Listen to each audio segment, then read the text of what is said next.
ரம்மியமான சூழ்நிலை அந்த மாதிரி இருக்கும் அந்த கோவில். நான் அந்த பார்த்துருப்பீங்க, நான் இப்போ எடுத்துருக்கிற அந்த வீடியோஸ் எல்லாம் பார்த்துருப்பீங்க, எந்த மாதிரி அந்த பூச்செடிகளுக்குள்ளே அந்த கோவில் அமைஞ்சிருக்கு, அப்போ எந்த மாதிரி அது சூழ்நிலை ரொம்ப அமைதியாக இருக்கும் அப்படின்னு. இந்த மாதிரி இடத்துல போய் சாமி கும்பிட்றதுங்கிறது ரொம்ப அருமையான விஷயம். இப்போ நம்ம சாமிக்கு வந்து அபிஷேகம் ஆரம்பிக்கிறாங்க.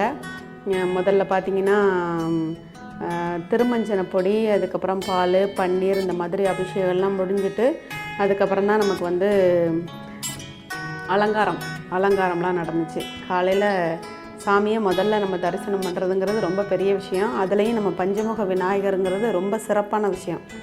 அந்த கோவிலுக்கு ஒரு வாய்ப்பு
ஓம் லம்போராய நமக, ஓம் விகடாய நமக, ஓம் விக்னராஜாய நமக, ஓம் விநாயகாய நமக, ஓம் முக்கேவாய நமக, ஓம் கணதத்தாய நமக, ஓம் கஜநாமாய நமக, ஓம் சுக்கரனாய நமக, ஓம் கந்தபுரோஜாய நமக, ஓம் மூஜிகாவாகண நமக, ஓம் முதகப்பிரியோணி நமக, ஓம் லத்வஸ்தாய நமக, ஓம் சிவசுதாய நமக, ஓம் பானக்கணபதிய நமக, ஓம் பட்சக்கணபதிய நமக, ஓம் மயூரக்கணபதிய நமக, ஓம் லட்சுமி கணபதிய நமக, ஓம் மகா கணபதிய நமக, ஓம் விக்னேஸ்வராய நமக, ஓம் விக்ன விநாயகரே நமக, ஓம் விநாயகமூர்த்தியே நமக, கற்பகமூர்த்தியே நமக, ஓம் வலிபுர விநாயகரே நமக, ஓம் பஞ்சமுக விநாயகரே நமக, ஓம் சக்தி விநாயகரே நமக, ஓம்